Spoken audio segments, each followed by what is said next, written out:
around midnight, there was 2 limpet mines. So the French Secret Service had placed 2 limpet mines on the hull of the vessel. One midships, so in the middle of the ship, and one down at the propeller shaft. And the first, a number of crew were on board.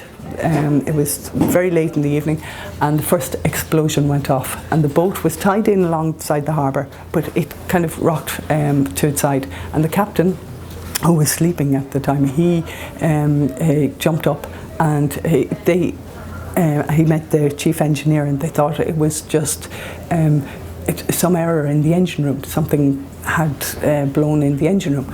So the chief engineer went down below to have a look, and as he went down, the water literally, the sea started coming right in through the big hole in the middle of the boat. And Peter, the captain, shouted, "Abandon ship," and the people who were on board, the crew, started to abandon ship. And Fernando, who was our photographer, he decided to go back down to get his cameras down in his cabin. And the cabin was down below in the middle of the boat. And as he went down, the second bomb went off, and the boat tilted further to the side, and the water started to come in from the top, so from the deck area. So Fernando was down in his cabin, so he probably tried to get back up, and as he did, the water started to flood down. So in the end, he drowned on board.